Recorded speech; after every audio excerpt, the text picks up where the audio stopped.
welcome back to our coverage of the European LCS, where we're counting down towards this matchup between H2K and the Ninjas in Pyjamas. Joining me here in the studio are Martin Official, Langma, and two members of the Fnatic squad, Caps and Soaz. Very happy to have you guys on the desk. Thank you. Why? That's not even funny. Congratulations, Caps and Soaz. Caps, what do you think you guys did right in that series? How was it such a swift 2-0? I mean, I think we were the clear favorites coming into the series. Just because we're first place, and I think in this series, even though our pick and might not have been exactly what we wanted, we managed to just beat them individually as a team. I think we beat them pretty much everywhere. Yeah, you guys did. So, has anything to add or? No, I mean, we didn't really know what to expect because obviously that H2K is amazing. So, yeah, in terms of pick and ban, it was probably a bit harder since we didn't really know what's gonna happen. So, yeah, they bring on some new picks than teams didn't. Like Rek'Sai, I think it's gonna be played more, but Aatrox too. So, opinion on Aatrox? Aatrox, quick. New meta. I think it's okay into Jarvan, but I can do so much more in teamfight. So as long as we can get to teamfight, then Aatrox shouldn't be able to do so much. Oh, and he didn't in the beginning. Still a good showing from Mysterious Monkeys, but Fnatic won. And now it's time for our second series. Ninjas in Pyjamas continue the hunt for their first win, much like the Mysterious Monkeys. And while NIP, the fish show, of course, I imagine automatically go to you. A lot of hype in the beginning. They had Prophet, that's SKT, top laner, this and that. But some hype. Yeah. Some hype in the beginning. I will say a lot of people have them obviously ranked as probably the last team going into this split here. But obviously, people were kind of hoping that maybe Shook and then Nagne and Prophet could do something as sole laners. I think the problem is none of these guys individually are better than the counterparts they're playing against. And obviously, as a team, they don't really have time to learn even basic macros. So they're just kind of lacking one thing that they can rely on to win games, and they haven't found it yet, so we're kind of waiting still. Yeah, is there an opening there? Caps, do you think Nagne is particularly good and could lift this team up? Or Soaz, do you think Prophet could do something? I mean, I haven't really watched any of NIP's games. We played NIP the first week, and we didn't really know what to expect ourselves because it was a new team coming in and we had never even scrimmed them. Yeah. I had no idea what Nagne was going to play, and he pulled out the Talia and the Galio. So I think we played that series kind of safe, and I didn't really force anything I would regret. So so I don't know what to think about them. Yeah, that's kind of it. We don't really know what to think about them, and we don't really know what they can show. So we'll see what they can show here versus H2K. Oh, H2K. You guys beat them, so we have a feeling that they will want to show that they are still a really strong team. So what went wrong for H2K in your eyes versus the mighty Fnatic? I'm not really sure. I think even when I was in Origin, we used to have really good games against H2K overall. So I'm not really sure. I just feel whenever I play H2K, I mean myself, I was less stressed playing against H2K than playing against Mysterious Monkeys today, honestly.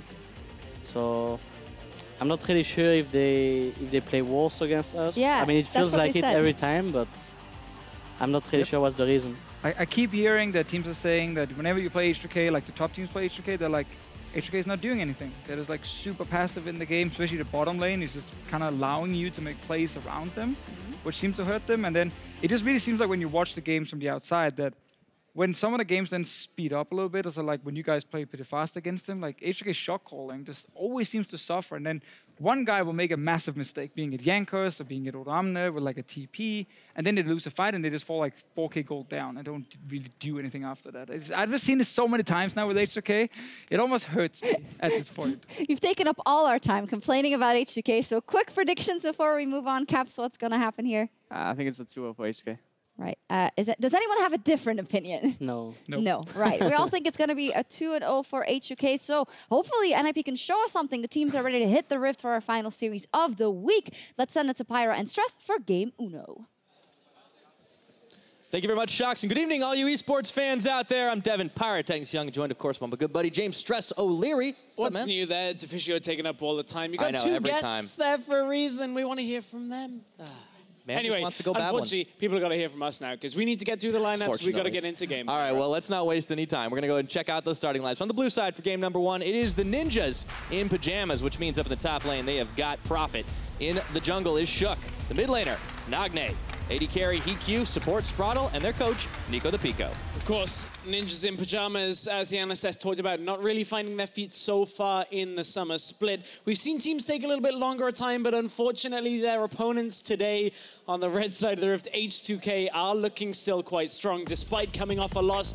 The H2K team in the top lane, Odo Amne. In the jungle, Jankos. Mid lane, Febiven. AD carry, Nuclear support, Shay. Their coach is Pirali. Yeah, I think they said it right on the desk. At least Deficio did especially.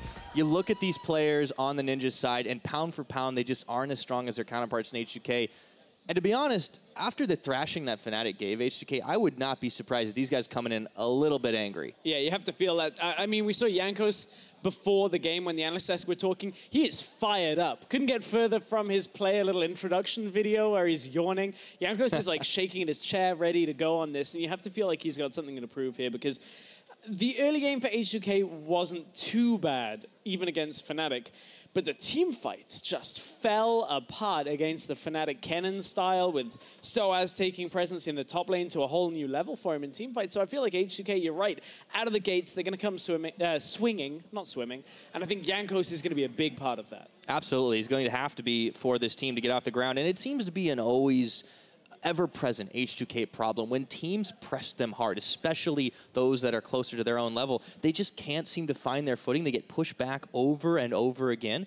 But it just doesn't seem like Ninjas in Pyjamas are that type of team. That being said, they do like to try and trade objectives. They do kind of fire off early, but they really need to show some improvement from what we've seen in the first 3 weeks of play. Otherwise, there doesn't seem to be much chance for victory. Right, and as we go through this game, I just want to let people know we'll be talking about how even NIP's early games have been, which is quite a surprise considering their win-loss record is at 0 in the wins category. Hey man, so is the Mysterious Monkeys, but look what happens, I guess, when you change a few players. I think that is a good thing to keep in focus for today, where NIP haven't made changes, Mysterious Monkeys make changes and look very good in our last series. Still without a win, but nevertheless, the two bottom teams are fighting out, and they're going to go head-to-head very shortly in cross-group play in the coming weeks. And it's going to be an exciting one. That's going to be something to keep your eyes on as well. Yeah, it's still always going to be tough for Ninjas. I mean, this is a all put together brand new roster for the most part. The most experienced player, you can see him zoomed in right there as it pans away at Shook. I mean, it's difficult when you come into the LCS after having bought a spot. NIP's been away for so long at this point, and they come in and bring some players, and some of which are a little tested, some of which not so much. You never really know how that's going to jive, and more often than not, it just doesn't work out. It's kind of been rough, though, at the same time, when you look at the legacy that not only NIP's players have had to live up to, but their players have had to live up to their past legacy as well. Prophet, he goes into one of the most prestigious European esports organizations and came from the most prestigious Korean League of Legends organization. So unfortunately, Prophet, maybe not quite having the success that he would have wanted to. But as we head into the draft, let's see what NIP go for. Normally drafting heavily towards LCK tendencies when we've seen them playing. Well, it's going to start off with a Rakan ban. H2K, they follow through with an Elise of their own. Of course, no surprises that Elise gets taken off the board. It's pretty much been a constant here. European LCS is continuing on patch 7.12. And now Blitzcrank. So two supports banned away, really targeting out Shay.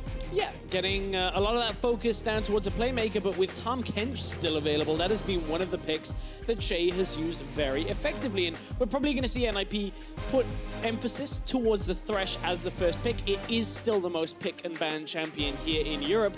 Tahm Kench is a great option. Yeah, lest we forget, though, that Thresh was pretty much one of the first big things we saw out of Chase starting off the split, and even though everyone else had picked it up, he was landing the God hooks left and right.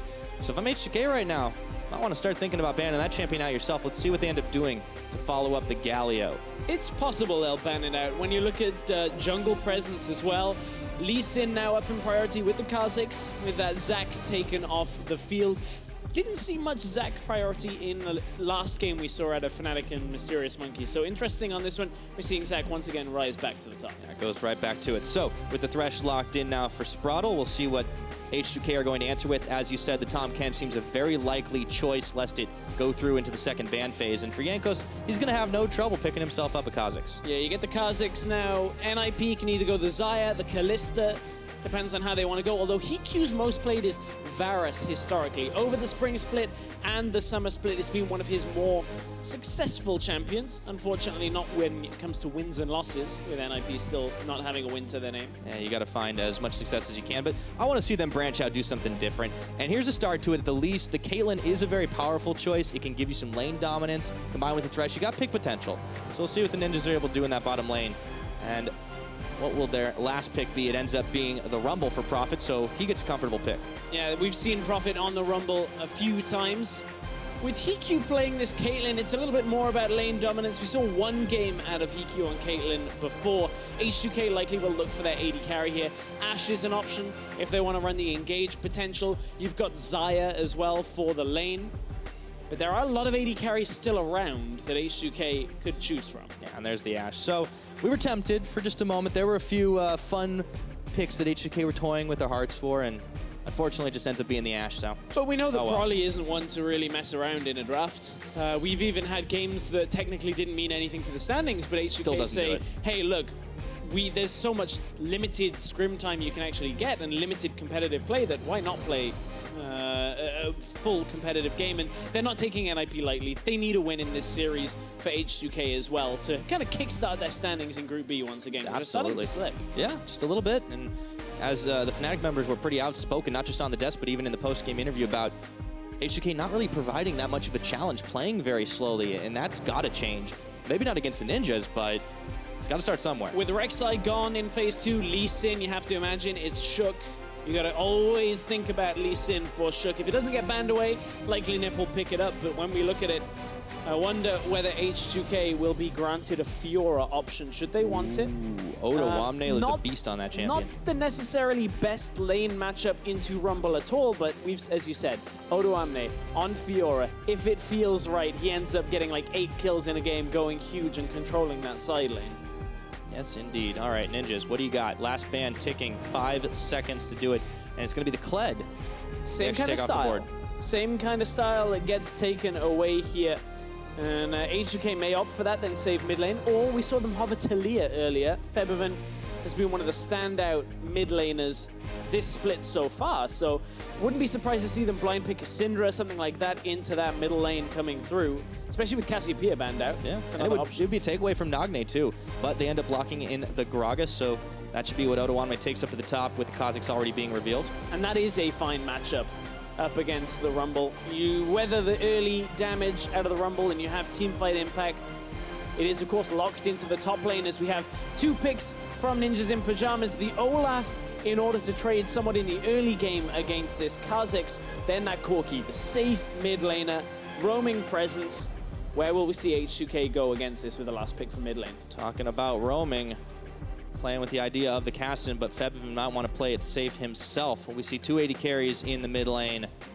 As the seconds tick down, no is the answer, and it ends up being the Orianna. So they have pretty beefy team fight when you think about it on the H2K side. Yeah, H2K with a solid team fight. It's not necessarily all focused on the early game, but what it is focused on is the set plays across the map. You fire off the Ashe Arrow, bring Tahm Kench in, maybe with a Gragas, and you get right behind the enemy, set up fights for yourself. And then Nip, on the other hand, a little bit more focused on that pushing, sieging. Corki Caitlyn, good at pushing towards towers. You've got Rumble, the equalizer there as well. So Nip looking along the building game rather than the team fight game so much. They still have team fight presence. Let's not overlook that. I wonder if NIP are thinking they can play this one out nice and slow. And looking at the Fnatic game, you have to think things are going to change for H2K, but looking at the Fnatic game, it was a little slower. We know H2K kind of likes to take things in cruise control sometimes. If NIP don't fall behind too far early, this could be an open window for them. It could be. Corki scales very well. Caitlyn scales very well through the game. So it's kind of on Prophet and Shook to get Nagne and Hikyu a little bit earlier through the game. But it's not like Nagne's going to struggle on the Corki. Nah. It's a fine matchup at almost all points of the game. And we've seen it go completely explosive in this week now that it's come back into the LCS with the changes on patch 7.12. Will it be enough for Nagne and the Ninjas in Pyjamas to take the lead in this series? But H2K, hurting unit all around. Will they be coming back? Guns a-blazing. We're about to find out. We will load up onto Summoner's Rift. The crowd is ready.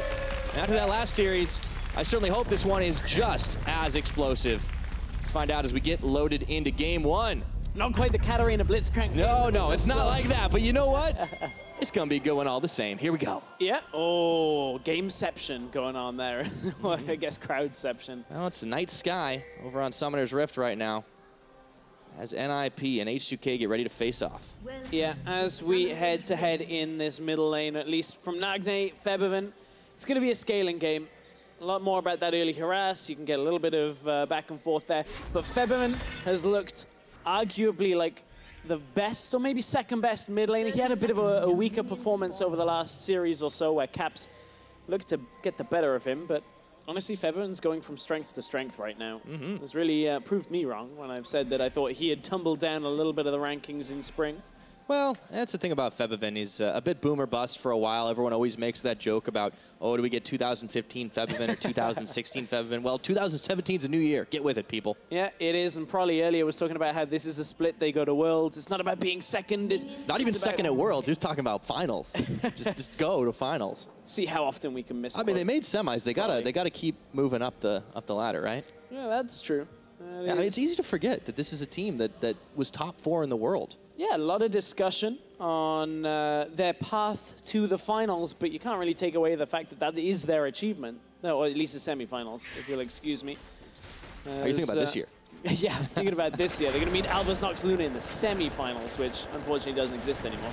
Yeah, I was going to say, that'd be a hell of an achievement to do again.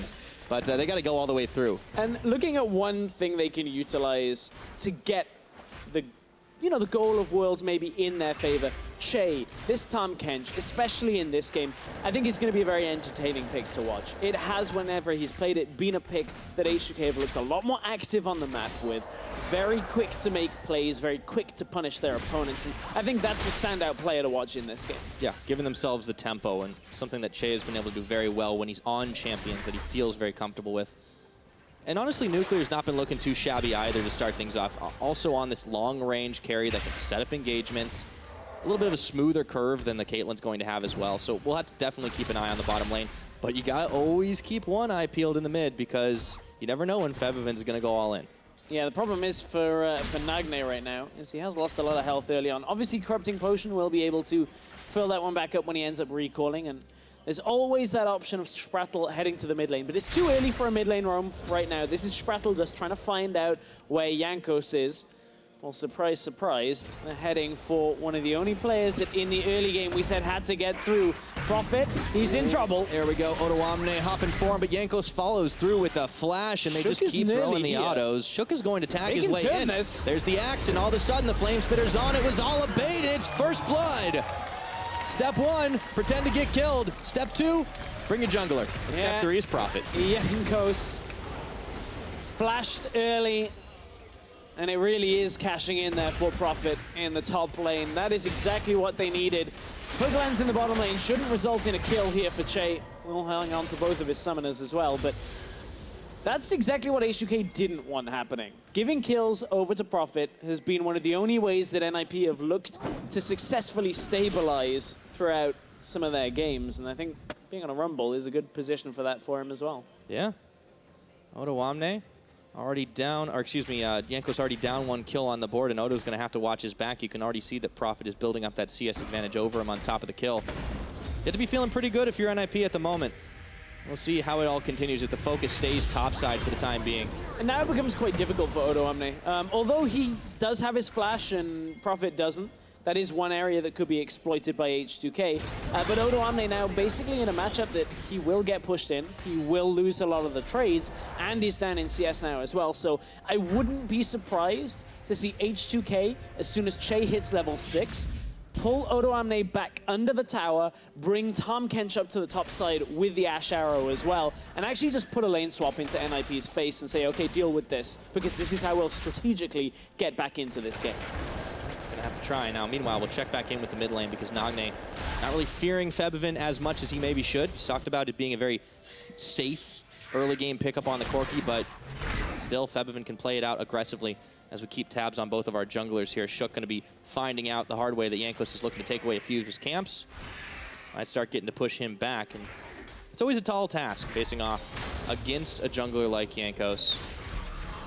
Shook has the experience to match. So here's one thing about the Doran's Ring change that we may actually see in effect. Gragas goes back, buys the Dark Seal, of course, not exactly out of the ordinary. You see that in enhanced potions and the like, but I wonder whether the next item odoamne buys is going to be a Null Magic Mantle into more magic resist to start this off, because he will require a little oomph in his build. Without the mana regen coming from the Doran's Blade, he's one of the champions, Doran's Ring, he's one of the champions that suffers the worst from it, so unless you can compensate for that with a few extra combat stats in a more efficient build path, I wonder where odoamne is going to look on that top side, because he's losing heavily in CS already. Yeah, he's going to be in some trouble. Might need to be calling for help in just a little bit, but pings are flying all across the board.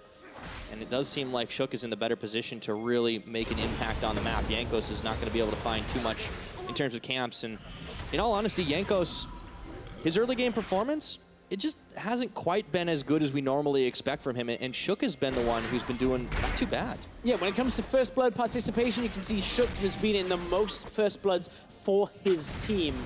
And once again, Shook came topside in this game. Okay, we'll talk about that in a little bit, because it's the mid side we want to worry about. Febvin was forced to burn both of his summoners as Prophet came all the way down to help out with Nagne. But yeah, I was going to say, honestly, the First Blood King seems to have lost his crown, or at least a few jewels out of it. We're going to have to see if you can find it again. Hopefully no one melted it down and sold it for scrap, because probably going to want that back if they want to make it to Worlds. Yeah, you need as much as you can get. Shook is about to hit that level 6 mark as he moves further down into the jungle to be joined out by Spraddle. But it does seem like NIP are perfectly content to just keep the lead they have, as slight as it is. And it's a bit of a rough spot for H2K. Still no flash on Jankos, no flash now on Febvin, as they start to hit the level 6 mark on a couple of champions. NIP now going aggressively into the enemy jungle, taking away as much as they can from H2K. And this is one of the risks that H2K actually bought for themselves, is with a losing top lane, at least for the laning phase, a scaling mid laner, and a defensive bottom lane pre-6, NIP have a lot of room to play with on the map, and that's exactly what they're doing. And this is actually a good start out of NIP. Look, Prophet is nearly double the CS of odoamne.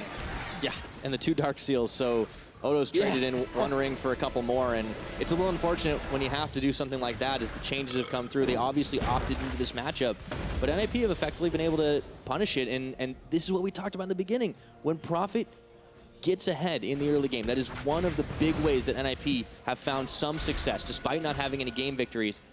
It's a start of something. I mean, you're talking a 1,300 gold advantage and map control on this bottom side as well. I must admit, I wasn't anticipating the second Dark Seal coming from odoamne. It's for the combat stats plus the enhanced potions. Remember we used to see Singed all the time. I still do that, by the way. That was silly. That was... It's still not unique. Yeah, I'm glad it's not quite as effective as it used to be on Singed, because that was a bit silly when we used to see him a couple of games. But there was the Null Magic Mantle that we were kind of expecting out of odoamne. But Prophet goes for, you know, fairly defensive rush here, because his Merc Treads were the first item that he actually picked up, right? Like, so he's still going to get a lot of power. He's still going to get a lot of damage. But it's going to be a while, and maybe not too long for Nagne as he gets pulled in by the Shockwave, but Febvin doesn't have enough follow-up to kill him. Greedy by Nagne being that far pushed up without flash, especially up against a jungle like a Kha'Zix. But here is the H2K play we were talking about. Shay is coming in, but he doesn't bring anyone else to the party. Jankos on top of Nagne inside the pit. The barrel will knock him into the corner, and odoamne gets the belly bop off. But meanwhile, it looked like Febvin was going to be in some trouble. Shook was on top of him, gets spit out, and here comes the Ash Arrow out of nuclear. Down it goes! Right into Hikyu's face, but there's nowhere to follow up. No kill, but it hits. That's all you're looking for on that one. He's 1 for 1. Yeah, 1 for 1 on the arrow. We're counting on nuclear. How telegraphed, Pyra, was that Tahm Kench roam? If I told you 4 minutes ago that H2K would bring their Tahm Kench to the top side into a losing matchup... Pretty sure you did. Why aren't NIP reading that this is the time for that play? Nagne pushes up in the mid lane, already exposes himself to this type of play. Look, they're running over vision. NIP can see this coming, but they have no way of bailing out of the situation. Shook is too deep in the enemy jungle. By the time the Tahm Kench arrives, Prophet has closed the gap, thinking they can get a kill, but it all goes H2K's way. And that's the type of thing that NIP have to respect. This is what H2K will do and punish you with. Yeah, and even though it looked like Shook might have been able to get on top of Fev, I've been surprised. There's a Tom Kench right there. And yeah, then Hiku just doesn't really do anything. And this is one of the reasons why H2K plus Tom Kench equals successful. And realistically, NIP, they had a great opportunity. They still have the lead right now. But H2K, that's enough to start stabilizing at least everything apart from top lane. Yeah, pick up the kill on Nagne. I mean, Odoamne did get that kill, so it's a merciful gold influx for him. So he'll be happy with it despite the fact that he's still going to be in a pretty hefty deficit up against Prophet, who, by the way, is going to roaming right now. So he's trying to be the difference maker as this early game drags on. Odoamne is currently down 800 gold. And this is the largest CS lead at 10 minutes for Prophet this split. And conversely, the largest deficit for Odoamne at 10 this split. Oh, funny how that works out. Yeah, well, certainly everything is going in Prophet's favor in the top side. The same can't be said for the rest of the map. You can see Nuclear has held on in the bottom lane. Feberman has the advantage in middle lane. And Nagne is kind of behind on farm, despite the fact that he had pressured Feberman back. Yeah, it does seem like NIP kind of left that window open a little bit, and H2K were able to leap through it. Still, the gold deficit and the Infernal Dragon that nobody has really looked at too closely, but there's a lot of vision here now. Jankos, you could be in trouble. There's the TP, they turn it right back around as Shook has to Ragnarok out of there, but not fast enough, as Febiven will get the finishing blow. Now Spraddle and Hiku looking to try and contest out with this duo lane, but it's just a vision war. NIP are not respecting H2K's ability to group early game. They're expecting to wait for this Orianna to power up, to wait for the Ashe. But H2K know they cannot sit around. Playing from behind is not necessarily going to be that easy with this type of composition, and it doesn't matter that Prophet is so astronomically ahead in the top lane if H2K are winning every single other area. Absolutely.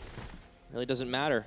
Prophet going to try to still make plays around the map, but despite the fact that he owns that top side, we'll see what he's able to do on the bottom as he TPs in right in front of the face of Tom Kench. Can Prophet get the kill up? Well, it looks like they might have found Nuclear without his help, but he heal baits on. Can he take out Hiku? No, he cannot. That's a 1 kill for the AD carry of NIP, and Shay's going to have to flash out misfire for H2K. Yeah, that was a little greedy out of Nuclear. The same mistake. We just saw NIP make that mistake. H2K do exactly the same thing, and now it transitions into an Infernal Drake, so perhaps even more damning for H2K, not respecting the ability for Prophet to get to the bottom lane. Back and forth go the advantages. It's been quite a messy game. See if Jankos can get the steal. Can he get the smite steal off? No, he cannot, but he might be able to get the consolation prize of the kill. Actually, he has to flash outside, and he's on the wrong side of that pit right now. Let's see if he can sneak his way out, or he's going to get splatted by Nagne. This has been quite a messy game from both teams. Just a little bit. Normally the strength of H2K in the top lane. Nagne is going to check the bush. He's going to just check it. Oh! I don't think you need a rocket to splat a bug, but okay. Well, all right, Nagne. Checking the bush with your ult is not rocket science. Let's put it that way. Jankos should have just tried to recall out. Didn't obviously have a whole lot of time. Was trying to be tricky and get away. Again, this game is so open and so back and forth and messy that H2K now are able to capitalize on Nagne being out of lane for so long by Febiven taking a 20 CS lead for himself and then taking the tower that they'd weakened early. This is by no means the cleanest macro you're ever going to see in League of Legends. No, but in a scaling game, every single kill counts, right? And so does that Infernal Drake. I mean, there's another one that's going to be on the map when it next spawns up. And let's take a look at how this engage started down bottom. Nuclear was 1v2, and he was way far forward. Yeah, he thought he was okay because of the way that he'd pushed so far up, but that also is the detriment to him because Prophet is able to cut Shay off. Shay wasn't going to ult down to the bottom lane because he would have been interrupted by Prophet because he basically TP'd into his face. Jankos could try and steal again. Good. Not going to go there in time. It does get secured, and Odoamne is right inside of the Ninjas team. And it's Hiku that's going to be able to pick up a second kill on the game. NIP extending that gold lead. Yeah, okay, credit to NIP where it is due. Moving to the Rift Herald, knowing they can utilize this top lane advantage after losing the mid tower. You can pick up the Rift Herald, you'll be able to break the tower underneath that Orianna should you choose to. And then look for the top tower before it. So, I mean, NIP are playing better than I think a lot of people would have given them credit for at this point. Yeah, and in all honesty, NIP are this team. We said it earlier. They do have a early game that tends to stay fairly even. We don't always see a lead. It bounces up and down sometimes. But in all honesty, they're not terrible in the first 15 minutes of play. And they're pretty good at the objective game when you look at first blood participation, or at least percentage, and they're scoring the first tower of the game as well. They didn't get it in this game, unfortunately, but then when we look at how they perform later on in the game, you can see that NIP basically fall off a cliff post 20 minutes. Yeah, you don't want to invest in that stock. Yeah. But the fact that they can hold most of the teams so close, this is their average of weeks 1 to 3. Doesn't include this game, obviously. But well, this one's still going. On average, done well early game. Yeah, no, and they're able to trade towers. They're able to make objective plays. And if they can keep this going, this is where we could start to see the growth out of a team like NIP. And in all honesty, even some of the better teams they played off against, they have been able to take them in longer games. They just haven't been able to finish anything up yet. And this is sometimes what happens when you have a team that isn't used to playing with all of its own members at the moment, as Che is going to sidestep the Caitlyn trap. Walk away from it with the gray health. H2K still making their escape. Nagne had roamed down ahead of Febiven there as well. Didn't have the package, but still beat out of lane. So NIP had the numbers advantage. And from what has been maybe heavy criticism on NIP to start this game, they certainly are turning it around. Yeah. Both teams are trading a lot closer than I had expected. I mean, you have to start out by criticizing NIP. Anybody that's gotten to this point in the split and you still haven't managed to pick up a win, obviously that's bad news bears, right? But the fact that they have been able to keep it close against a variety of teams is impressive. And if anything, you got to fault H2K here. We talked about them being all fired up, Jankos bouncing in his chair, everybody ready to kind of avenge their Fnatic loss, but this is still a lot of mistakes out of this team. Well, whether odoamne selected the matchup for himself or whether he was given it by the team, this Gragas into Rumble just hasn't been successful for them. It is tough in the early game to get through, especially with the Doran's ring changes when it comes to actually being able to push back the Rumble.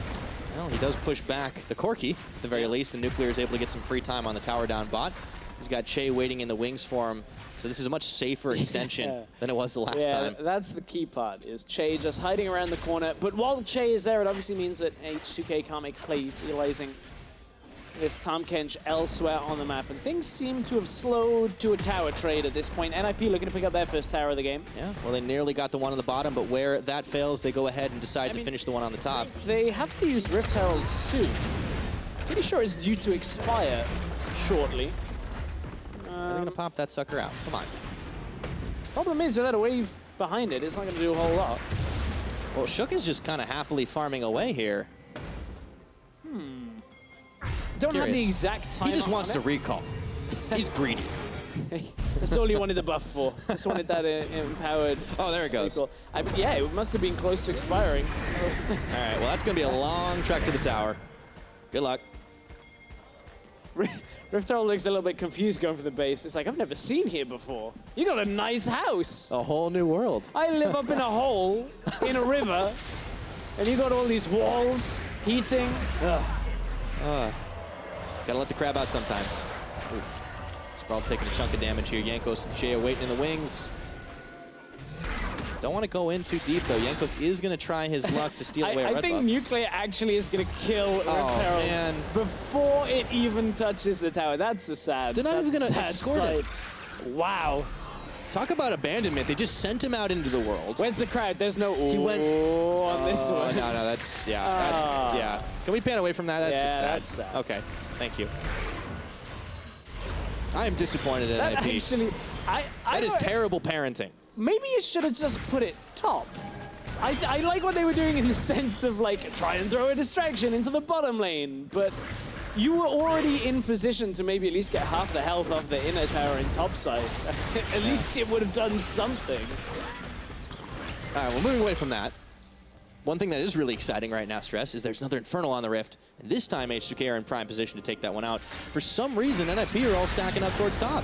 Yeah, NIP looking to capitalize on some of the vision control they opened up. With that top tower being down, it gives them the chance to place wards in the enemy topside jungle. But as you said, now it's an Infernal Drake going over to H2K.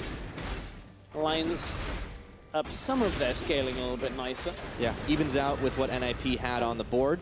Baron due to hit the rift, so now the objective game starts to get a little hairier than it was before. Look at the CS gap, though, that Febiven has opened up in that middle lane in response to the way Nagne has been outside of the lane looking for other players on the map. it's basically the same kind of disparity that the Prophet has over Odo Amne in the top lane, and that's basically giving away a lot of the gold lead that they would have had. Yeah, it's like 1,400, pretty big difference. And yeah, it's actually when you consider, larger. yeah, Nagne's just gotten his Trinity Force, right? Because he stopped to pick up a Hex Drinker. He got his Sork Shoes as well. But Febivin, you know, he's on an item and a half looking for 2. And he's not going to have too much trouble as soon as he finishes those channels. I mean, this Orianna is one of those champions that Shockwave, the damage on that gets pretty big the longer you go in this game. It'll get to a point that it'll basically insta-kill the entire team if it hits. If they group up like that, they have been doing. NIP aren't necessarily running with a tank. Shook isn't going to, Sprattle isn't necessarily looking for that Locker to the Iron Solari Gargoyle Stoneplate build that we've seen. That might end up being like 5th item for him, which will mean we need a 50-minute game. Well, I mean, it has slowed down a little bit. I don't know if it's that slow right now, but I mean, we're only 21 minutes in, right? We don't want to get ahead of ourselves because the gold is pretty much dead even at the moment. H2K have that 1 tower advantage that's kind of making up some of the differential. And EQ is going very aggressive for Nuclear because Prophet was right behind him as he sends a couple Electro Harpoons, and that's an ace in the hole, but Che's able to shrug it off. But Swaddle flashes and plays and fails it, but Nuclear does not with the arrow going straight to the back of his head. However, Nagne is here as well, and looks like Odoamne wants to keep the fight going, gets the barrel in, but it's going to just knock the ninjas away. Sprattle doing his best Yellow Star impression in the middle lane. Couldn't quite connect. Spicy. All right, Odoamne wants to keep on going for this one, but H2K, you could see the fast reaction time from this team, but there is no tower to take in the mid. They've already knocked it down. Instead, it's just going to come to nothing for the time being. Prophet's still trying to get involved in whatever he can do, but that lead just hasn't meant as much because Odoamne is going the way of the utility. With Sprattle's flash down now, though, it means he's kind of a sitting duck if Che can find him with that Abyssal Voyage. We haven't seen that really since the early game, though. I want to see another one of these big collapse plays from H2K. I want to see a little more of that. A lot of it is NIP not necessarily giving the opportunity over. It's not the type of thing that you can rely on 100% of the time. Whereas what they could look to do is, if there is vision, go in behind Hikyu in the middle lane. Caitlyn does tend to sit quite far up. Look, there's 2 wards behind Hikyu right now, so you have enough vision to know he's there. Odoamne is roaming up as well. This is the beginning of that play that we're talking about, because look, H2K had dropped back into pocket. Corki is so far back. Here comes the Abyssal Voyage. There we go. They're right on top of him, and now Hikyu is going to have to flash his way away. Teleport, though, coming in for Prophet. He wants to cut them off, but H2K are going to be wise to this one. And H2K held everything except the Abyssal Voyage. There was no Grag Assault. There was no Ash Arrow. They get the flash from Hikyu and say, okay, that's all we needed. They got the TP from Prophet as well. So it does go in their favor in the case of Summoners there, even though they don't get that successful engage off. We see this game is held pretty even for a lot longer than we usually see from the Ninjas in Pyjamas, and part of it, I think, does have to do with that team really trying to back off and give H2K this deference, but it's also given the lead, not away, but it's let the gap close quite a bit.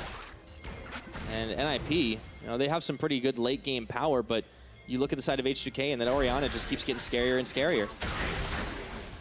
If Odoamne is able to catch up in CS to Prophet, can we say the gap is closing?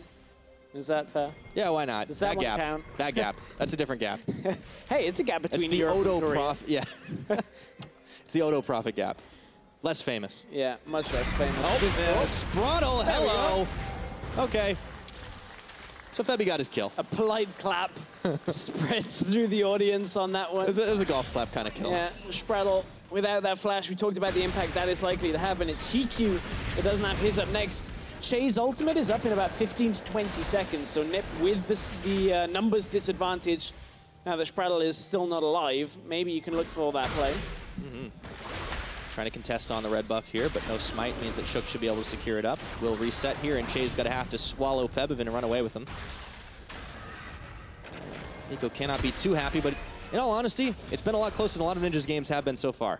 Yeah, well, now that we've gone past the 20-minute mark, this is where we see whether they live up to holding the game close or whether they're unable to keep up with what H2K are bringing to the table, because we saw that graph earlier. NIP, past this point of the game, generally end up falling behind from an even footing as well. So it's not even like you can say, oh, they were losing, so they lost harder. but they still make plays. Like, we're seeing a much more defensively minded Ninjas in Pyjamas than we are used to seeing.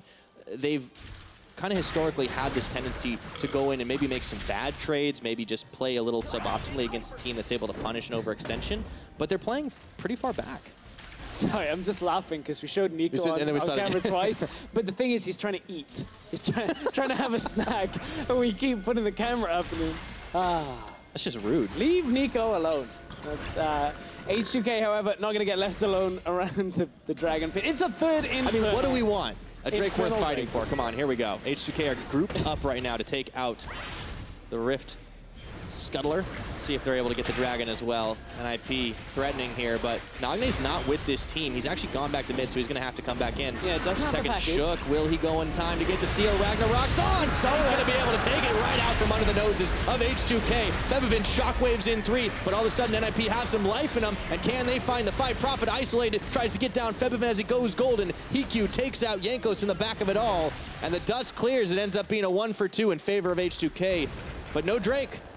No Drake goes their way. Shook once again looking for the clutch plays. Here comes the Abyssal Voyage to defend the tower, but maybe all too late here as Hikyu will continue to push up. Nagne plus Hikyu, good ability to push through that tower, and finally they've managed to break that middle lane. They've been trying to work on that for the last 25 minutes of the game as Febvin has been sat behind it, but H2K looking to set up the dragon play while Nagne wasn't there. Shook, clutch play, actually didn't smite that. I believe he just used like a reckless swing and killed the dragon underneath Jankos' smite. Yeah. Small window of timing for Jankos to get the smite down, and then all of a sudden, Shook is like, I'll take that. I mean, he has been getting some hero steals off. Just ask Maxlor. We did last week. Maxlor was not happy. He was not happy about giving away so many Barons. This is the kind of thing that we've seen Shook be able to do on a number of occasions, and maybe sometimes it's smite, maybe sometimes without. But overall, he has been kind of an up-and-down player throughout his career, but if he's able to do that, that's the kind of thing that can turn you around games. You know what, though, Pyra? I'm starting to feel maybe things going somewhat in the fortune of NIP ever so slightly, because normally it's Prophet gets ahead, or Shook smites a couple of Barons away, or objectives at least, or Hikyu manages to get through the laning phase ahead and ends up okay. But it doesn't happen at the same time. But this game, it's happening. They are still behind. They are still behind, but with 2 Infernal Drakes, they have a good amount of power. They're scaling later into the game. And Nagne just pops his package to get the hell out of there. Prophet's equaling up the gold lead in that bottom lane. I mean, but H2K have the opening for Baron, potentially. Well, we'll see if NIP can mount a response to this one right now. Baron has been started up. It's pinged down. Prophet still in the bottom side, has his TP available. If only the Ninjas can scare off H2K. The TP is started. Baron's at about half its health, and H2K, not sure if they want this one. They're going to peel off. Yeah, H2K back away. No attempt for that Baron. With that mid lane already down in the outer tower, NIP looking to push that out, try and get some ground for themselves, but TP advantage now to Odo Ame. Yeah. But I like your point that NIP tend to have a couple things, 1 or 2 things going right for them, but when they have those things all lined up, like we're seeing in this game, that is just something that hasn't happened so far. Partially because H2K has allowed it, partially because they've taken the incentive to push themselves in this early and now into this mid game. Maybe the stars will align for the Ninjas in Pyjamas today. Maybe. They certainly have apparently the right attire to be staring up at the stars. Yeah. Well, hopefully it's not a dream. Hope it's a good dream. They want this to actually be reality if they can pull out a win, but of course, they are still even, holding even. We're up until nearly the 30-minute mark on this one, and they're holding it even. So this is already an improvement on what we were expecting out of Ninjas in Pyjamas. Yeah, 3-3 in towers, 5-5 in kills. The gold a mere 100 apart. Unless we forget the Infernal Dragon advantage, now NIP are pushing up the mid lane. Nagne opting for the Infinity Edge as maybe a second and a half item when you take that Hex Drinker into account.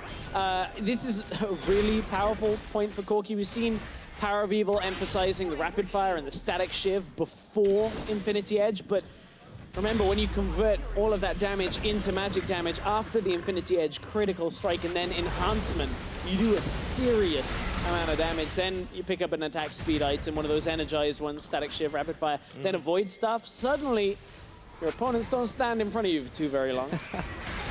They don't want to get deleted off the map, but Jankos is trying to do just that to Hikyu, who flashes at the last second. And let's see if Spraddle is going to get out of this one alive. Otawamne on top of him. For how long the barrel, he's going to be able to dodge it and exhaust as well. That was a close call for Odo, but all of a sudden, Shook and Nagne were right there. But this is a wonky fight on multiple fronts. Nuclear just farming up, but the arrow's coming on in.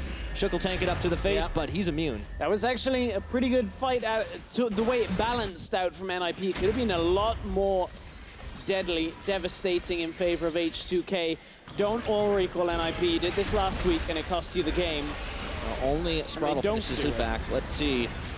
Volley comes out. Nuclear. The rest of H2K, though, have been scared once more off the Baron. That's all that the Ninjas need. That was nearly the exact play NIP did in their games last week. Oh, they learned from it. Yeah, they learned. They learned. Yeah. And, they've had a long week to think about what they, what happened, what went wrong since they played up against Rocket. Coming in on the last day of the opening week of cross group, seeing all the competition. And it's tough when you haven't been able to put a win on the board, and now you have to face off against a whole new batch of competitors. But we're starting to see some encouraging signs from this team. Encouraging signs, but there are still some weaknesses. We talked about the strength of Corki. Unfortunately, to go alongside that, he is ATCS down to Febiven. This has continued to go in Febiven's favor, and Febiven significantly ahead, at least an item up.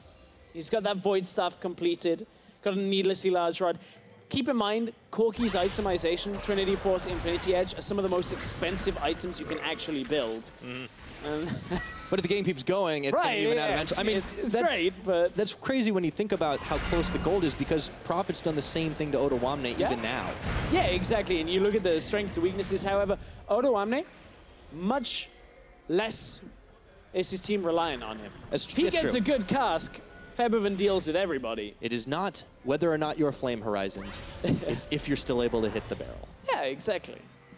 Doesn't you can put out the flame. You can. It doesn't matter as long as it's not alcohol in there. That might not go.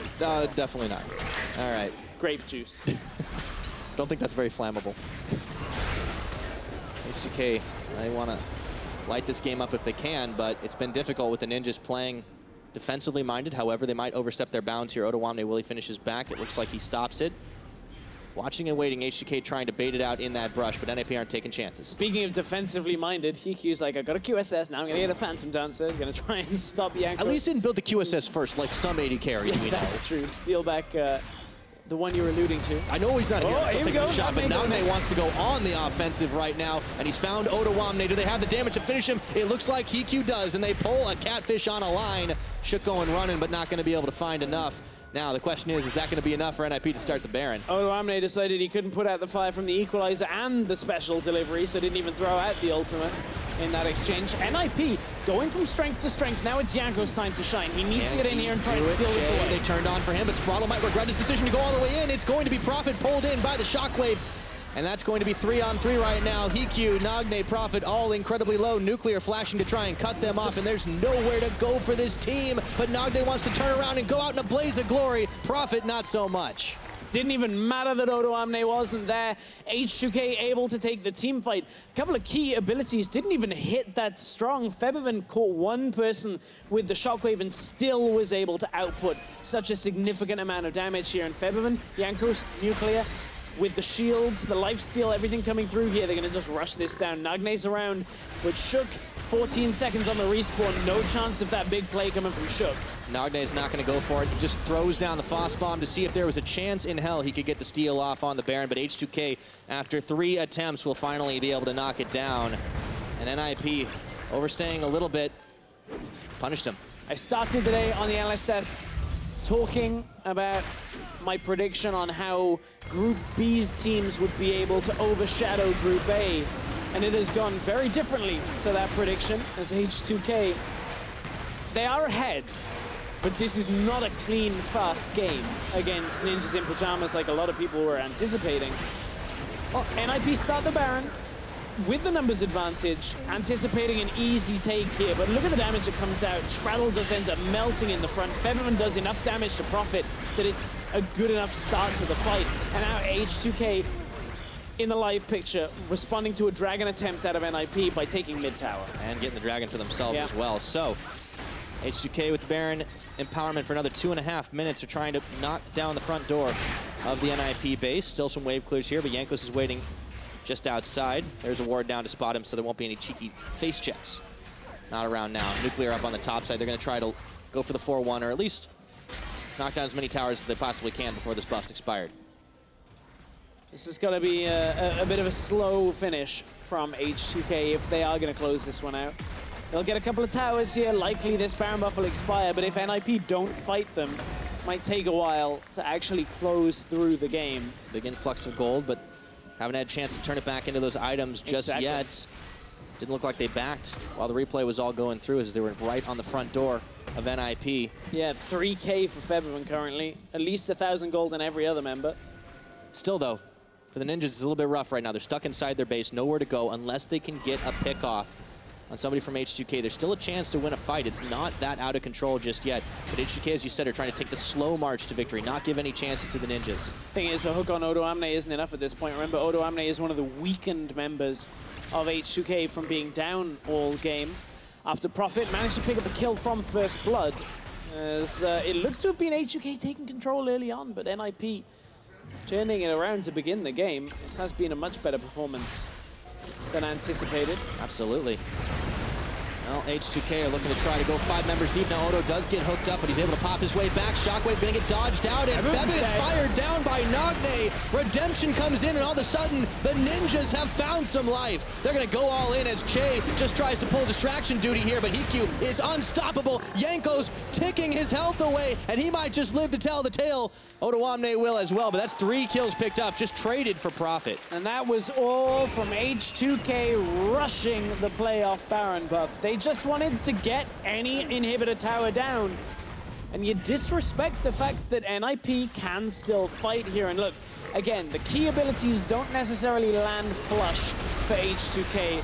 Equalizer comes out, Shockwave gets flashed over, and Prophet just puts himself right in the middle of the fight between Nagne and Prophet. They have a significant amount of damage to chase this fight through, and that error did not have to be made by H2K.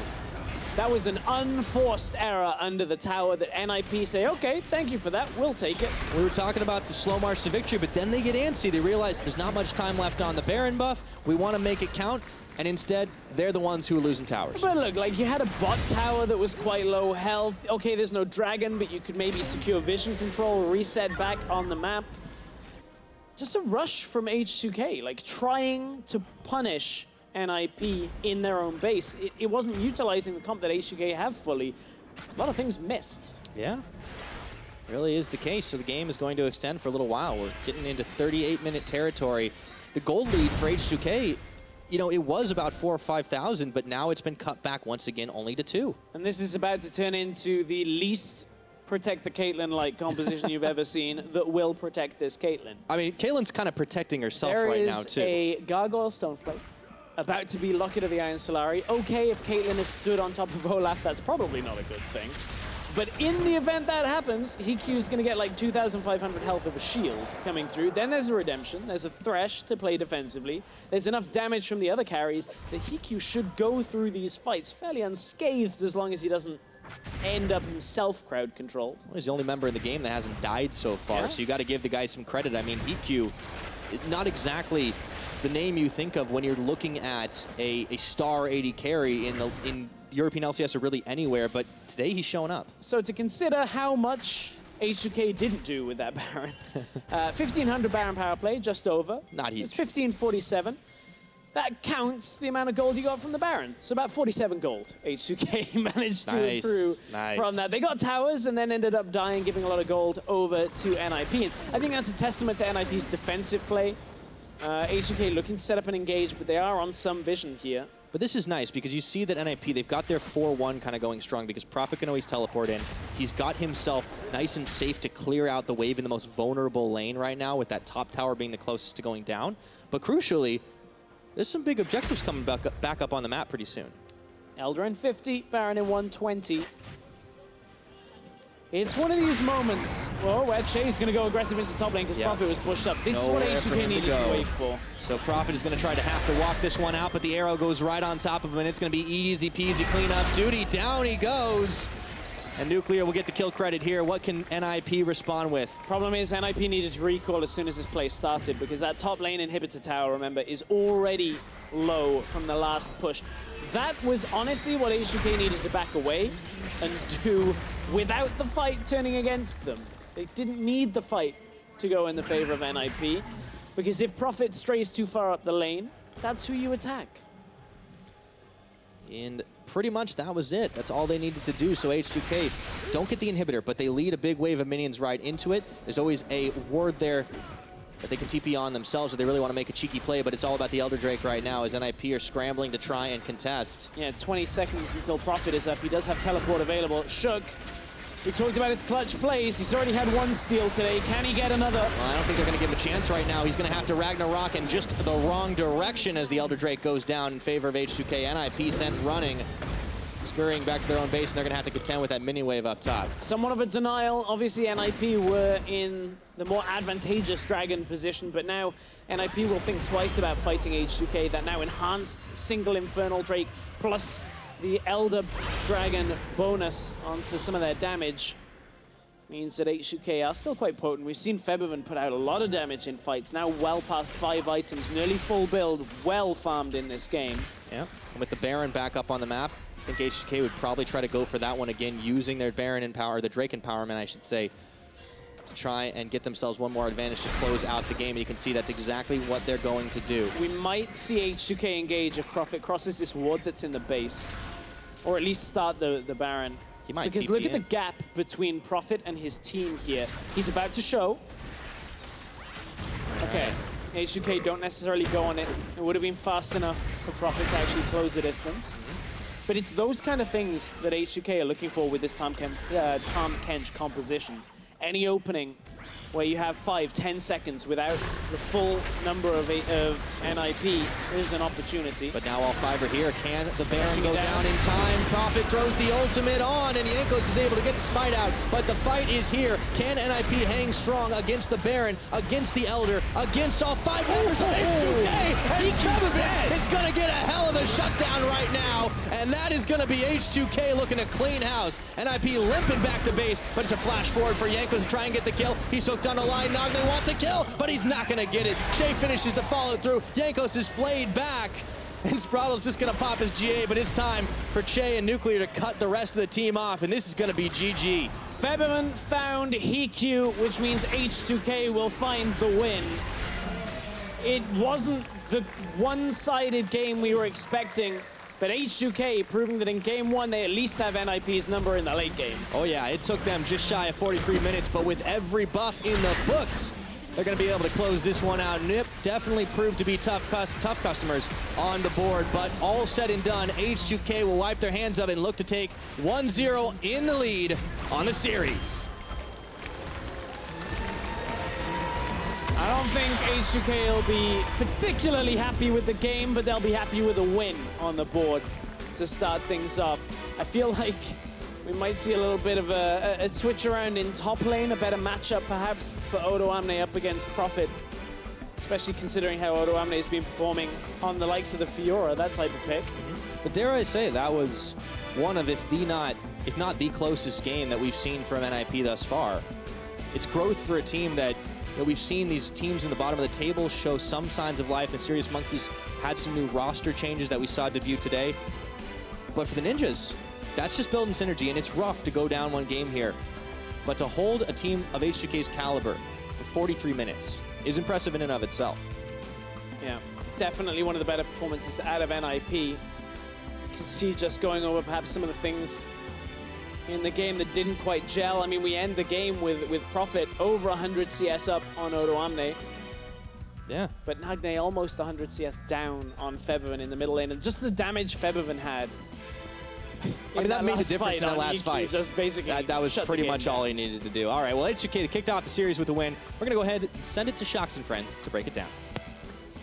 Thank you so much, Pyro. We got a lot to say about this one. Very interesting game. Let's start off by looking at the picks and bans from the side of NIP and H2K. And pretty good draft from NIP. So as you were mentioning how the Rumble was actually a really, really good pick and explaining how on blue side and in the game, it's just a really good pick overall. Yeah, because usually on blue side, your jungle is most likely going to path towards top unless you're looking for cheese on bot or you want to gank mid level 2 or something like this. But Yeah, as we saw, Jankos tried to cheese level 3 top lane, but Olaf counter-ganked, and they didn't kill Rumble in time, so they got a pretty big lead from level 3 gank. Yeah, and we actually also really like bot lane was super strong with Caitlyn Thresh. The Corki matchup in the mid lane against Orianna, how do you see that matchup, Caps? I mean, I think it's kind of even matchup. I think one of the problems for the matchup might have been that Olaf was showing top in the 2v2. So Orianna could place her ball and she could play forward, and she didn't have to respect Olaf running into her. A lot of what we saw at MSI was that like Olaf would ghost on mid lane, level 2 to just relieve pressure. And I think if something like this happened, then Corgi would have taken over mid completely. That didn't happen, but NIP did have some good moments in the game. The first one we want to take a look at in just a second is Shook when the Infernal Dragon is up for grabs, and he just goes in. Shook steals everything. Yeah. That is the Shook thing right now. Fight right after. Good shockwave from Febiven obviously coming in, but with Shook diving in for the Drake, he's not even really diving in for anything else. Obviously he got some damage from Jankos, but that's about it. And we actually had a lot of these fights, like very close fights, back and forth. Source was very much on the Hiku hype train as well in this game. He picked up quite a few kills. I was a bit more on the Febiven hype train. Yeah, you had the 3-win conditions was for NIP. No, actually the one was Hiku killing everyone one-shotting, or Febiven carry would have been a win condition for H2K, or Shook running a top, it would have been the other win condition for H2K. I'm just writing down notes, guys. Yes. I mean, I think even here, when he stole the Drake, it was really easy for Spraddle to just lantern Olaf out, and there would be no fight. But instead, they go for like a random fight, and I guess it's also on Spraddle in this time. But we just see a lot of times where Shook will take fights, which, yeah, not the ideal fights. Yeah, well, but they could have gotten more, so to say. Yeah. And so as we also wanted to take a look at a top lane fight where H2K were doing really well. They got the Baron, they pushed up, but then they overstepped. What goes wrong here in this replay, guys, or in this fight rather?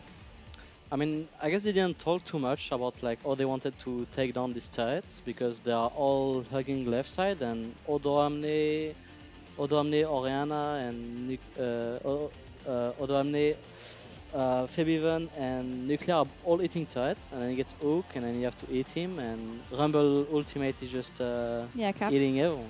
So at this point right now, so you already made the mistake as H2K, you know, you were hitting the tower, Odoamne eats the hook, so Che has to use his Devour. It's now on cooldown. Like, is there anything you can do as H2K now, or is it just doomed already? I think it's really doomed already. I mean, even Arena's for sure dead here, because there's no Devour. Arena is zoned from running out. She has to run around the She doesn't have flash either. Yeah, she doesn't have flash.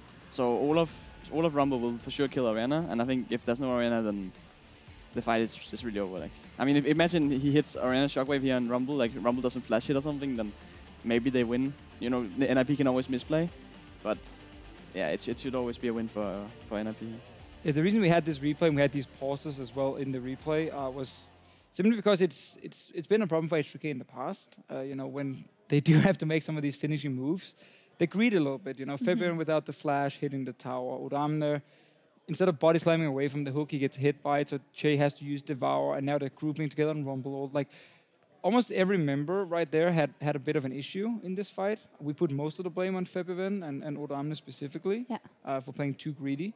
But it's the kind of fight you can't really take if you want to cleanly close out games. Yeah, it seems like kind of a similar thing where H2K, they play well and then they greed a bit to close it out and make a mistake. And on the side of NIP, they have some good moves like Shook and steal an objective, but then they keep fighting when they shouldn't. So maybe both a bit calmer in those decisive positions. Is that fair, or? I think it's definitely fair. All right. And then we want to take a look at a final replay, which is we've had some Rift Heralds, you know, good uses and bad uses. So this one, I think, takes the cake. So as talk me through the strat. I mean, the only reason why they will pop the Rift Herald like this is to go somewhere when the Rift Herald start going bot. So I guess they wanted to go mid while the Rift Herald was bot, but they didn't manage to do much because Gragas and Orianna are clearing mid anyways, so it was just bad usage for the Rift. They could have just used it middle to chank the turret or something. So I want to set up 3 different Rift Herald plays. I want to know from you guys which one was the worst. We had Broxa channeling Rift Herald in front of a Victor. And losing it. We had Trick thinking it was a ward, and he tried to jump to it. And this happens often, mostly. This happened once in the LCS, and then we had this Rift Herald play here from NIP. Which one was the worst? I mean, I guess this one was the only one that was actually intentional, no? Yeah. And the two others were like, I guess Broxah didn't think about Victold, and the other one was that, like, he thought it was a ward, you know. So it's hard to say which one, if it being intentional makes it worse or better. Yeah. Well, it was also just the nature of the game. You say they couldn't push. They were really on the back foot. They saw it was running out, so they thought, let's just spawn it down bottom. We did see some good things from NIP. Caps, is there anything you think they can do to get a better result in Game 2? I think it's pretty hard for them to do anything, actually. Never mind that. Oh. Yeah, everyone can hear us. But I think they got everything they wanted, actually. Like, they had the good draft. They had the lead in top lane already. I think it just comes down to them not knowing what to do on the map. And it's really hard to do something about it from game to game. So I don't see how this would go any other way than 2-0. Could they maybe draft more hard engage? Like, if you don't really know how to set up multiple lanes or division, do you guys think it's a way forward to say, okay, let's actually get to, let's say, Rakan or another champion that can really just start a fight and just say, we actually are going to, like, go straight mid lane and just try and hard engage onto them? Is that more of an answer if you have really bad macro? I mean, I guess it depends the way they are practicing. If they are practicing only this style, then it's probably going to be harder for them to just go ham and engage team fights 24/7, a bit like we do.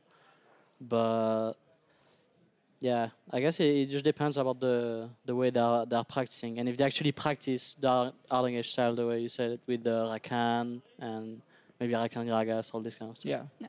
Well, we'll see what happens, what Nico de Pico has in that brain of his for Game 2. H2K and the Ninjas in Pyjamas continue their fight for victory in Game 2, and that is right around the corner.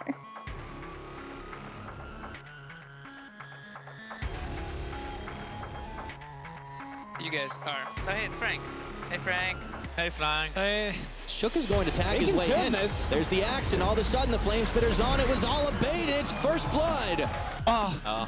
He going time to get the steal. Ragnarok's on. He's going to be able to take it right out from under the noses of H2K. Febvin shockwaves in 3, but all of a sudden NIP has some life in them against the Elder, against all 5 members of H2K. And Febvin is going to get a hell of a shutdown right now, and that is going to be H2K looking to clean house. All said and done, H2K will wipe their hands of it and look to take 1-0 in the lead on the series.